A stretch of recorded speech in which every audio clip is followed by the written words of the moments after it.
পিকনিকের মাস, সবাইকে পিকনিকে নিয়ে খাওয়ানোর ইচ্ছা থাকলেও এ সুযোগ নেই। কাজেই যে পিকনিক খাওয়াতে না পারলেও কথায় এবং তথ্যে কিছু অম্লমধুর বলার জন্যই আজকে আপনাদেরকে এই সময়তে ডেকেছি। আজকে আমাদের পার্টি রাজ্য সম্পাদক মণ্ডলীর একটা জরুরি সভা হয়েছে। এই সভা থেকে আমরা একটা সিদ্ধান্ত নিয়েছি। সেটা হলো, আপনারা জানেন, এই যে গেল শীতকালীন অধিবেশনে আমাদের দেশের সরকার বিজেপির নেতৃত্বে একদিকে তাদের শ্রেণী দৃষ্টিভঙ্গি, যে দেশের গরিব প্রান্তিক জনগণের জন্য যা কিছু, এটা সমস্ত হরণ করে নেওয়া তাদের অর্জিত অধিকার। আরেক দিক থেকে তাদের যে আরএসএস এর দৃষ্টিভঙ্গি, যে দৃষ্টিভঙ্গিতে এই দেশে যারা সাম্যের কথা, ধর্মনিরপেক্ষতার কথা বলেছে, তাদের নাম মুছে দেওয়া। এই উদ্দেশ্যে Mahatma Gandhi national employment guarantee act, 100 দিনের কাজের গ্যারান্টি, যা সারা পৃথিবীতে চর্চিত, স্বাধীনতার 58 বছর বাদে ভারতবর্ষের গ্রামীণ পরিবারগুলো একটা যুগান্তকারী একটা আইন তৈরি হয়েছে, তাদের জন্য অগ্রাধিকার পেয়েছে 100 দিনের কাজের গ্যারান্টি, যেটা এত জনপ্রিয় হয়েছে সারা দেশে। দাবি এটাকে 200 দিনে উন্নীত করা এবং ন্যূনতম মজুরি যেন 600 টাকা করা হয়। মোদী সরকার শুরু থেকেই এই আইনের বিরোধী ছিল, বা আইন তৈরি হওয়ার সময় বিরোধী ছিল, কিন্তু গত 11 বছর সেখানে আইন তুলে না দিলেও নানা ধরনের গ্যারাকল তৈরি করে এই আইনটিকে প্রায় পঙ্গু করার চেষ্টা করেছিল। আর ত্রিপুরাজ্যের মধ্যে তো এটা তাদের দেবতুল্য, এই তাদের যে সব কর্মী কারিয়াকর্তা, এদের উদরপূর্তির একটা ব্যবস্থা তৈরি হয়ে গেছিল, যা যে এই রাজ্যকে গ্রামীণ অর্থনীতি পিছিয়ে দিয়েছে। এই আইনটাকে বাতিল করে নতুন আইন করেছে, নাম দিয়েছে জি রামজি, জাতির পিতার নামকে বাদ দিয়ে। অর্থাৎ একদিকে হলো গ্রামীণ জনগণের অধিকার, 12.5 কোটি জব কার্ড হোল্ডার এই আইনের মাধ্যমে তাদের কাজ করার সুযোগ পেতেন, এটা বাতিল করা হলো। আরেক দিকে হলো খুব সকৌশলে মহাত্মা গান্ধীর নাম তারা অনেক গম্ভীরাস্ত্র ফেললেও লোক দেখানো মহাত্মা গান্ধীর চশমাকে নিয়ে, তার নামকে নিয়ে সেখানে তাদের ভোট ধরার নানা চেষ্টা করলেও আদতে তাদের মহাত্মা গান্ধীর প্রতি তাদের কোনো শ্রদ্ধা নেই। এটা প্রমাণ করে দিল মহাত্মা গান্ধীর নামটাকে ছাঁটাই করে দিয়ে নতুন নামকরণের মধ্য দিয়ে। আমরা সিদ্ধান্ত নিয়েছি, এবং আপনারা দেখেছেন এই যে নতুন আইন হয়েছে, এই আইনকে যে মহাত্মা গান্ধী নামকরণের যে আইনটা, এটা বাতিল করে যে তাদের যে অপরাধবোধ, এর বিরুদ্ধে সারা দেশে যে আজকে বিক্ষোভ সঞ্চারিত হচ্ছে, এটাকে আড়াল করার জন্য প্রতিদিন পছন্দের জাতীয় পত্রিকা, ন্যাশনাল লেভেল পত্রিকা, আঞ্চলিক লেভেল পত্রিকা দিয়ে কোটি কোটি টাকার বিজ্ঞাপন ছাড়ছে যে না, এমজি আন্ডাগার চাইতে এই নতুন আইন অনেক ভালো, ইত্যাদি ইত্যাদি। এখন 100 দিনের জায়গাতে 125 দিন কাজ হবে।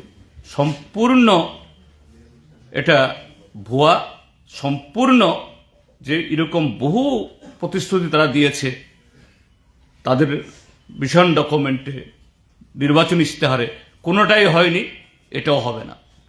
তো আমরা ঠিক করেছি আমাদের রাজ্যে এখন সামনে সংক্রান্তি, আরও নানা ধরনের কর্মসূচি, এই উৎসব ইত্যাদি থাকলেও কিন্তু এরকম একটা যুগান্তকারী আইন বাতিল করে দিল, চুপ থাকা যায় না।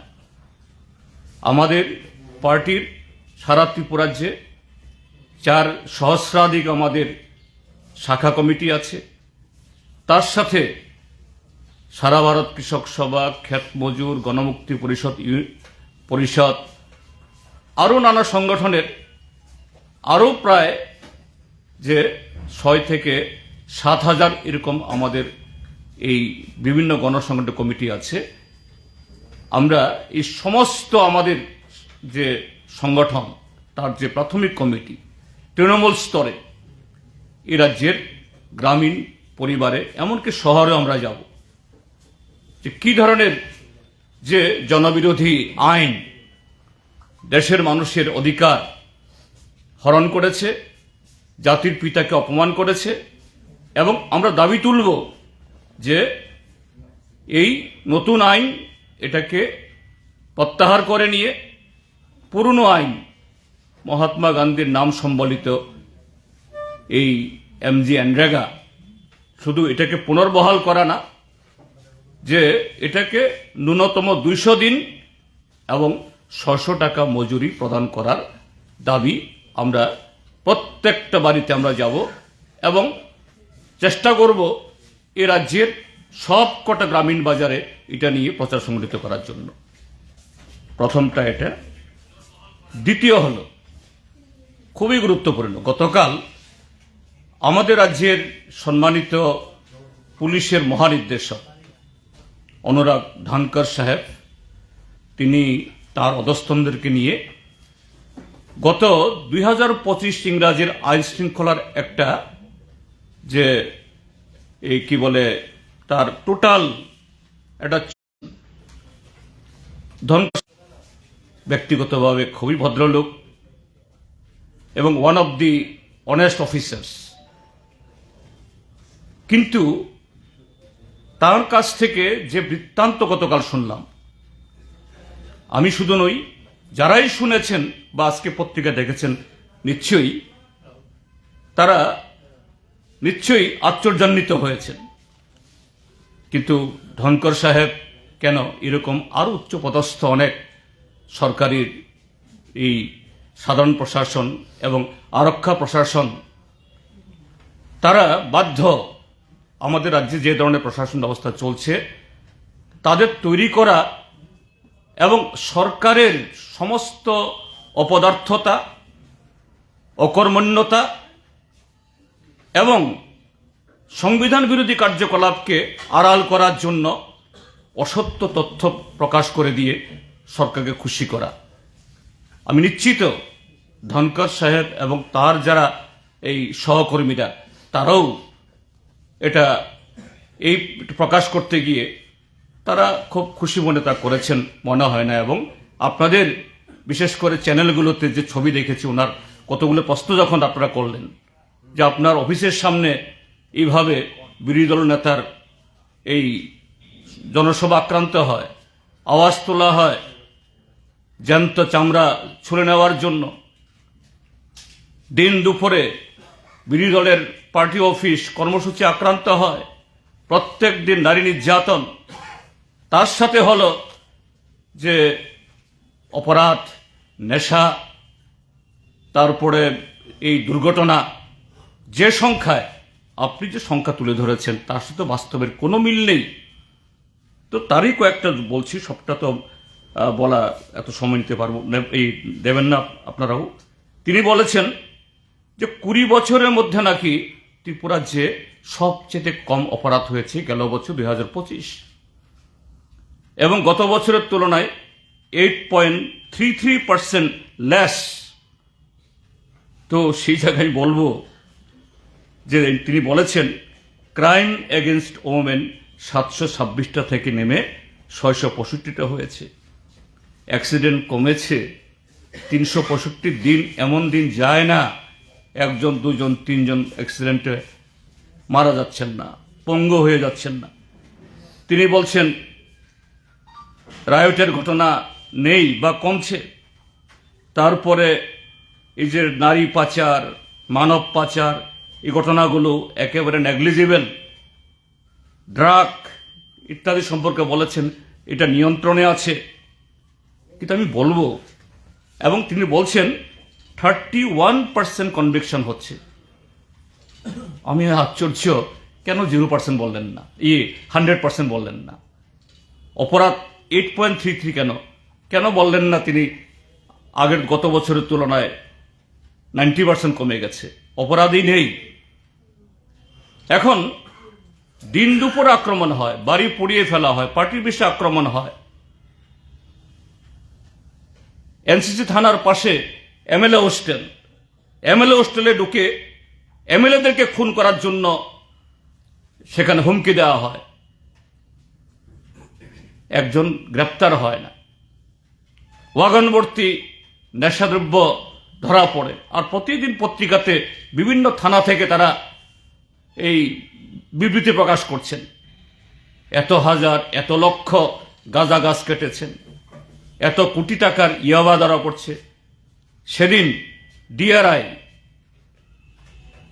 ডিপার্টমেন্ট অফ রেভিনিউ ইন্টেলিজেন্স, 2 থানার নাকের ডগাতে যে ত্রিপুরা পুলিশকে ঘুমে রেখে সেখানে 22 কোটি টাকার নগদ টাকা এবং কেজি কেজি সোনা ধরেছেন। তো এগুলো 8.33% অপরাধ কমে গেল। তারপর এরকম বহু ঘটনা হয়, এফআইআর করা হয়, থানা এফআইআর নেয় না। আমি অন্য কথা, দূরের কথা বলছি না। এই যে গত 24 তারিখে ডিজি অফিসের সামনে জনসভার উপর আক্রমণ হলো পুলিশের সামনে, সেখানে পশ্চিম থানাতে বারবারই যখন যাওয়া হয় যে না আমরা আসছি, আমাদের পার্টির লোকরা যারা এই এফআইআর করবেন, ওসি সাহেব গায়েব, বলছেন 5টায় আসেন, গেলে দেখা যায় না, আবার বলে যে না 8টায় আসেন, 9টায় আসেন, 10টায় আসেন। অর্থাৎ আমি ব্যক্তিগতভাবে ওসি, এসডিপিও, এসপি তাদের দোষ দিচ্ছি না, যে সরকারের এই রাজ্যের মধ্যে যে অপরাধ প্রবণতা তৈরি হয়েছে, এটাকে আড়াল করার জন্য ওসিকে পালিয়ে থাকতে হচ্ছে, এসডিপিওকে পালিয়ে থাকতে হচ্ছে।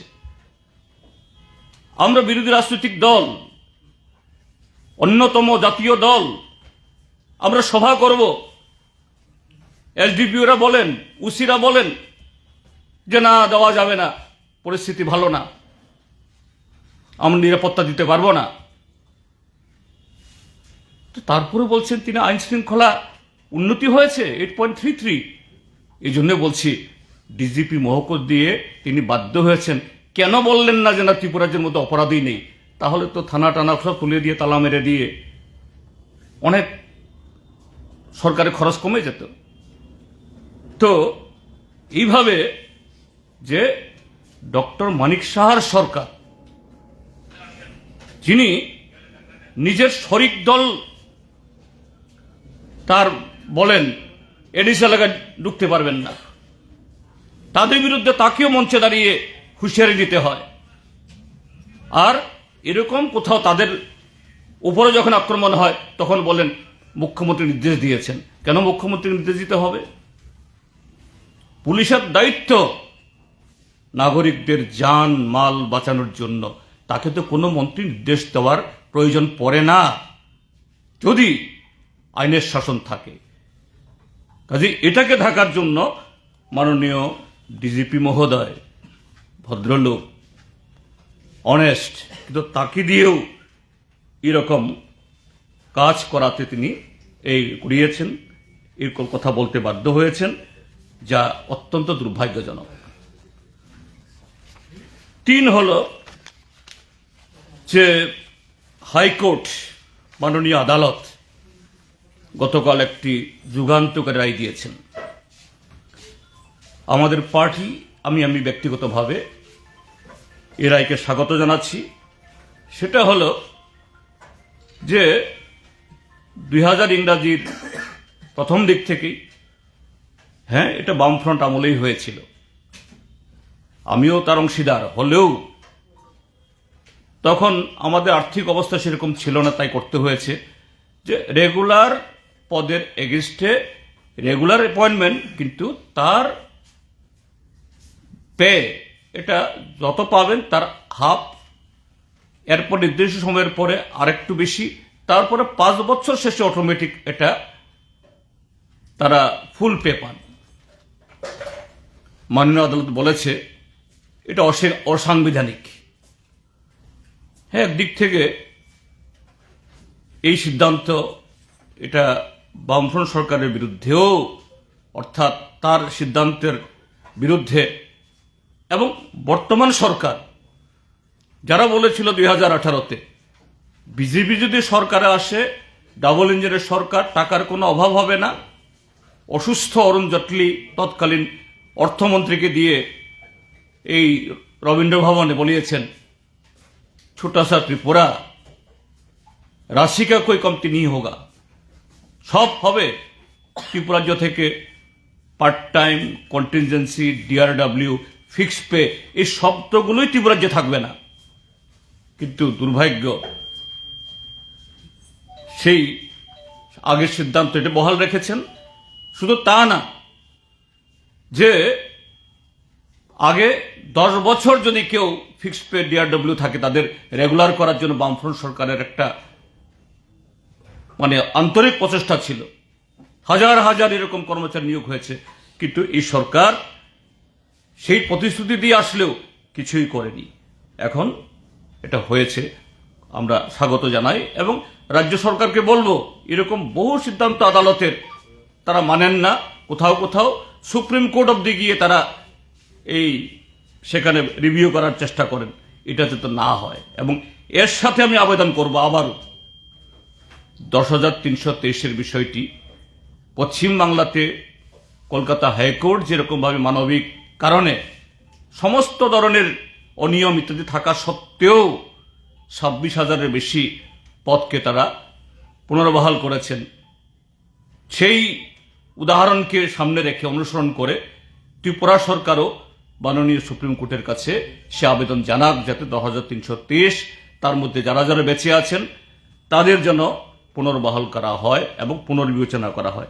তার সাথে সর্বশিক্ষা অভিযান, সমগ্র শিক্ষা অভিযান, রেগাতে যারা নিয়োগ হয়েছেন, ন্যাশনাল হেলথ মিশনে যারা নিযুক্ত হয়েছেন, ডাক্তার থেকে একেবারে ওই মাল্টিপারপাস ওয়ার্কার অব্দি, প্রত্যেককেই যে মাননীয় উচ্চ আদালত গতকাল যে রায় দিয়েছেন ডিভিশন বেঞ্চ, এটাও সেই রায়ের সাথে তাদের বিষয়টাও যেন যুক্ত হয়।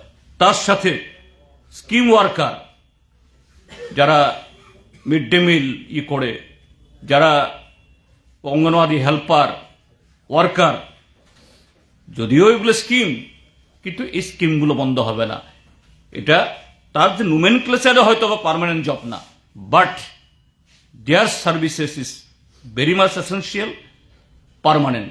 তাহলে এই ত্রিপুরার যে প্রায় 20 থেকে 25,000, হয়তো আর একটু বেশি হবে, এই স্কিম ওয়ার্কার, আইসিডিএস, পাম অপারেটর আর সর্বশিক্ষা অভিযান, এমএনরেগা, এনএসএম, তারা সকলে উপকৃত হবে। আমি মাননীয় উচ্চ আদালতেরও এই ক্ষেত্রেতে তাদেরও দৃষ্টি আকর্ষণ করছি, শরীরবদ্ধ এইভাবে অনুরোধ জানাচ্ছি, তারাও যেন সোমটু কোর্ট এটাকে কংগ্রিজেন্সি নিয়ে রাজ্য সরকারকে গতকাল যে রায় দিয়েছেন সেই রায় অনুসারে যাতে এদেরকেও রেগুলার পে স্কেল এবং আরও অন্যান্য সুযোগ সুবিধা প্রদানে যাতে সৌদ্যোগী হন। তার সাথে বলবো কমিউনিটি হেলথ গাইড, সিএসজি, একটা সময়েতে কেন্দ্রে যখন মোরারজি দেশাই সরকার এসেছিল, তখন এরকম কমিউনিটি হেলথ গাইড, তারপরে এই কি বলে বয়স্ক শিক্ষক নিয়োগ হয়েছিল সারা দেশে। আমাদের রাজ্যে তখন বামফ্রন্ট সরকার, আমরাও উদার মনে কেন্দ্রীয় সরকার সেই স্কিমকে আমরা চালু করেছি এবং হাজার হাজার লোক এতে তারা যুক্ত হয়েছেন। শুরুতে মাত্র কয়েকশো টাকা, হয়তো 300-400 টাকার মতো। পরবর্তী সময়েতে বামপন্থী ফ্রন্ট সরকার যতদিন ছিল, রেগুলার কর্মচারীদের বেতন বেড়েছে, ভাতা বেড়েছে, এই সিএসজি, তারপরে বয়স্ক শিক্ষক, তাদের সকলেরই বেতন বেড়েছে এবং বাড়তে বাড়তে গিয়ে এটা সম্ভবত 4 থেকে 5 হাজার এরকম হয়েছে। কিন্তু সম্প্রতি রাজ্য সরকার কোনো ধরনের কোনো যে ইনফরমেশন না দিয়ে একতরফা 7 শতাধিক এই কমিউনিটি হেলথ গাইডের তাদের যে ভাতা দিই, হ্যাঁ, তারা এখন বয়স্ক প্রবীণ, এই টাকা দিয়েই তাদের সংসার চলে, এটা বাতিল করে দিয়েছে এবং তারা অথৈ জলের মধ্যে পড়েছেন। আমি রাজ্য সরকারের কাছে স্বনির্বদ্ধ অনুরোধ জানাবো, এই সিএসজিদের এই বিষয়টা মানবিক দৃষ্টিভঙ্গি থেকে দেখা হোক। থার্ড বলবো যে মাননীয় সুপ্রিম কোর্ট, সর্বোচ্চ আদালত, রাজ্য সরকারের আরেকটা এরকম হীন প্রয়াস ছিল যে ত্রিপুরা হাইকোর্ট বামফ্রন্ট সরকারের সময়েতে 2016-17 ইংরাজিতে তখন যে রিক্রুটমেন্ট প্রসেস চলেছিল, বিপ্লব দেব যখন মুখ্যমন্ত্রী হয়ে আসেন, এক কলমের খুচায় এই টিএসআর এর এনরোল ফলোয়ার, টিপিএসসিতে টিসিএস, টিপিএস এবং নানা ধরনের সুপারভাইজার, এই ফিডার পোস্টে বিভিন্ন দপ্তরের সব মিলিয়ে টিপিএসসি এবং ডিপার্টমেন্টগুলো সহ 10,000 শূন্য পদের জন্য প্রসেস চলেছিল। বামফ্রন্ট সরকার কোনোটার একেবারে এই প্রক্রিয়ার শেষ পর্যায়ে চলে এসেছিল, আর কোনোটা নির্বাচন ঘোষণা হয়ে যাওয়ার জন্য তখন এটা বন্ধ হয়েছিল। যেগুলো তখন তার প্রক্রিয়া সম্পন্ন হয়েছিল, ইচ্ছে করলে বামফ্রন্ট সরকার দিতে পারত, কিন্তু বামফ্রন্ট তো গণতন্ত্রে বিশ্বাস করে, সরকার পরিবর্তন হতে পারে, আমরাও ফিরে আসতে পারতাম, অন্যরা আসতে পারে, এসছে অন্যরা, কিন্তু সরকার তো সরকার, সেখানে দল পাল্টায়, তো সরকার তো পাল্টায় না। কিন্তু এই সরকার এসে বিপ্লব কুমার দেব এগুলি নাকি অবৈধ, অন্যায়, স্বজন পোষণ, এই সমস্ত কুৎসা রটিয়ে সব বাতিল করে দেয়। তারা গেছেন আদালতে এবং আদালতের নির্দেশে ইতিমধ্যে টিসিএস এর অফার ছাড়তে বাধ্য হয়েছে, টিপিএস এর অফার ছাড়তে বাধ্য হয়েছে। গতকাল 506 জন এনরোল ফলোয়ারের অফারও ছাড়তে বাধ্য হয়েছে। কিন্তু এখানে একটা কিছু বলার, যে এই সরকার আসার পর একটা রেওয়াজ কি, লক্ষ লক্ষ টাকা খরচ করে কখনো ওই মুক্তধারা, কখনো রবীন্দ্র ভবন, কখনো টাউন হল, কখনো অন্য জায়গাতে গিয়ে এরা মন্ত্রীরা আলু করে বসে হলুদ খামে তাদের অফার দেওয়া হয়। কেন এই 506 জন এনরোল ফলোয়ারকে হলুদ খামে দেওয়া হলো না? কেন জব ফেয়ার হলো না? কেন চাকরি মেলা হলো না? অপরাধবোধ। এই সিদ্ধান্তে হাইকোর্টের যে বামপন্থী ফ্রন্ট সরকারের সময়েতে রিক্রুটমেন্ট প্রসেসে কোনো ধরনের অনিয়ম হয় না, এটাই প্রমাণ হলো। আমি বলবো তৎকালীন সময়েতে যে মুখ্যমন্ত্রীর সময়েতে এই ঘটনা হয়েছে, তিনি জনসমক্ষে তিনি ক্ষমা প্রার্থী হন, কারণ এই হাইকোর্টের রায় তার গালেও একটা 82 ছক্কার চপেটাঘাত হয়েছে। তারপরে বলবো যে তার আগে আমাদের রাজ্যের মাননীয় মুখ্যমন্ত্রী গতকাল 8 তারিখ তিনি 74 বছরে পদার্পণ করেছেন। তাকে আমি জন্মদিন 73 বছর অতিক্রম করে 74-এ পড়েছেন। কিন্তু আমি দেখলাম যে নেটে ইয়েতে, যাই হোক, জন্মদিন তো জন্মদিনই, 73 হোক 74 হোক, ঠিক আছে, আমি তাকে আমি শুভেচ্ছা জানাচ্ছি, দীর্ঘায়ু কামনা করছি, সুস্বাস্থ্য কামনা করছি। তার সাথে যে তার এই টেনিওরে পুনে এই 3 বছর বা প্রায় 3 বছর সময় অতিক্রান্ত হয়েছে, আরও 2 বছর যাতে তিনি খুব সক্ষমভাবে সুন্দরভাবে তিনি রাজ্য প্রশাসন চালাতে পারেন সেই শুভকামনা জ্ঞাপন করছি। কেননা এটা বলতে বাধ্য হচ্ছে কারণ বিজেপিতে দেখেছি কি গুজরাট কি ওই হরিয়ানা এই ত্রিপুরাতেও 4 বছর বাদে অজ্ঞাত কারণে নামিয়ে দেওয়া হয়। আমাদের মাননীয় মুখ্যমন্ত্রী আমার স্কুলের দাদা, আমিও বাগান্তের ছাত্র, তিনিও বাগান্তের ছাত্র, সেই হিসাবে আমারও অন্য সম্পর্ক।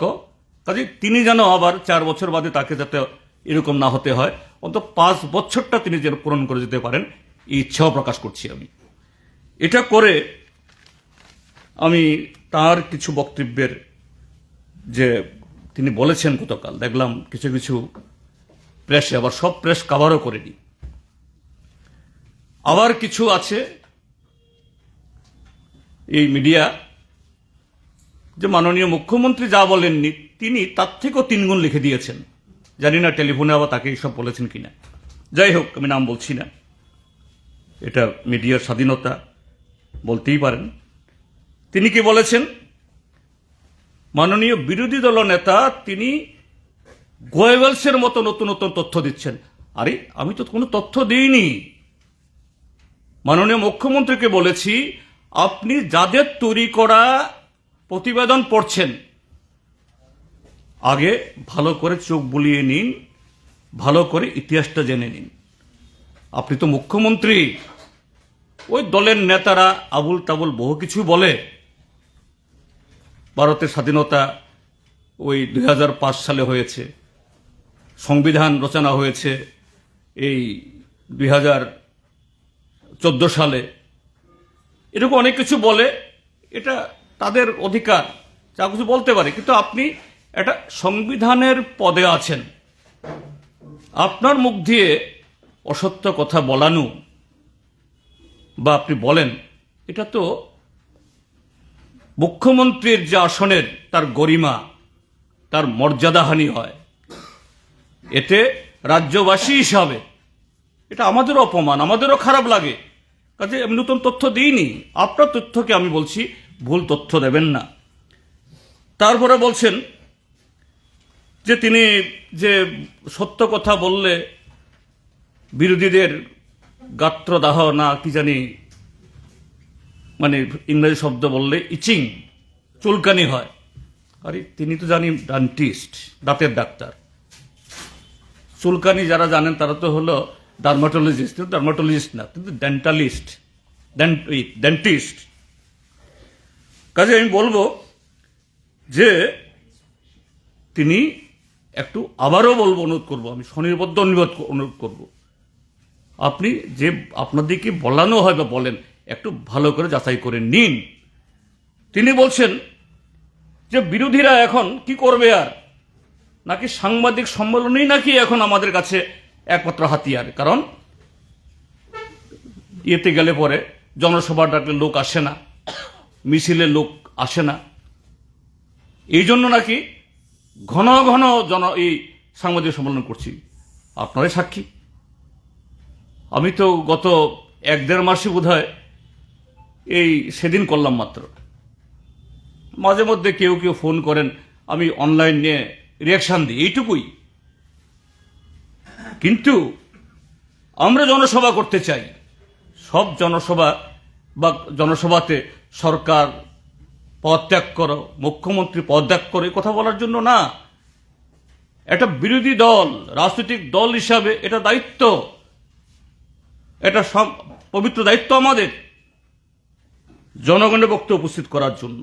আপনি বলছেন ত্রিপুরা রাজ্যের মধ্যে অবাধ গণতন্ত্র, এই গণতন্ত্রে আপনি মুখ্যমন্ত্রী, আপনাকে ওই ইয়েতে মান্দাই, খুমুলুং, গাবর্দি, ওইদিকে হেজামারা মিটিং করতে আপনার পৌঁছানোর আগে 12 ঘন্টা আগে সেখানে আপনার 1 ব্যাটালিয়ন টিএসআর, তারপরে সাথে সিআরপি পাঠাতে হয়, তারপরেও আপনার সভাগুলোতে গন্ডগোল হয়। কেমন তো আইন শৃঙ্খলা। আর বিরোধী ডিজি অফিস এবং সেখানে পদস্থ অফিসাররা সাক্ষী। গত নভেম্বর মাসে, অক্টোবর মাসে দক্ষিণ ত্রিপুরাতে বহু চেষ্টা করার পর 3-4 মাস ধরে দরখাস্ত দেওয়ার পর না পেরে 2-1টা অনুমোদন পাই, পারমিশন পাই আমরা জনসভা করার জন্য। আবার সেখানে গিয়ে সকাল থেকে মঙ্গলবার দিন শনি পূজা শুরু করে দেয়। আমাদের মাইক বাঁধতে দেয় না, উল্টা 10টা-12টা সেখানে ডিজে এরকম পাওয়ারফুল মাইক বসিয়ে দেয়। আপনাদের এসপি, ডিএসপি, এত সংখ্যক পুলিশ গিয়েও এদেরকে বিরত করতে পারে না। তাহলে আপনি বলছেন যে না, বিরোধীরা লোক পায় না, লোক আসে না। এই কারণে একমাত্র মাধ্যম সাংবাদিক। আমার এখন ভয় লাগছে কবে আপনাদেরকে বলে দেবে, এই খবরদার, সিপিআইএমের নেতা, বিরোধী দলের নেতা, এদের সাংবাদিক সম্মেলনে যাওয়া যাবে না। এরকম পরিবেশ হয় কি না, এবং খুবই আমার মনে হচ্ছে বোধহয় এরকম পরিস্থিতি বোধহয় এগিয়ে আসছে। এটা আইনশৃঙ্খলার ক্ষেত্রে বললাম, ডিজিকে যে বলিয়েছেন 20 বছরের মধ্যে এত কম অপরাধ আর কখনো হয়নি। আর আপনাকে নির্দেশ দিতে হচ্ছে ওটাকে ধরো, সেটাকে ধরো ইত্যাদি। তো এই হলো চেহারা ত্রিপুরা রাজ্যের মধ্যে।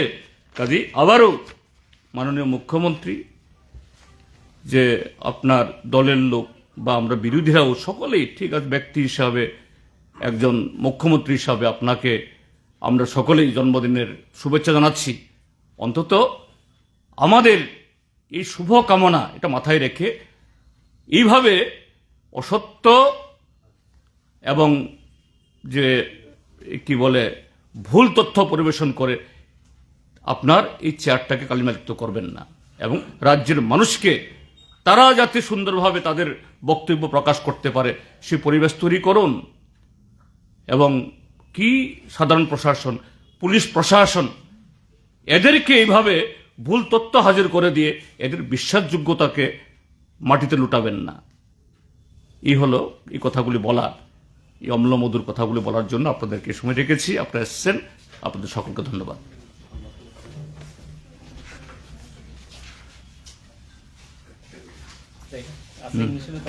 ঠিক আছে, ওকে, থ্যাংক ইউ।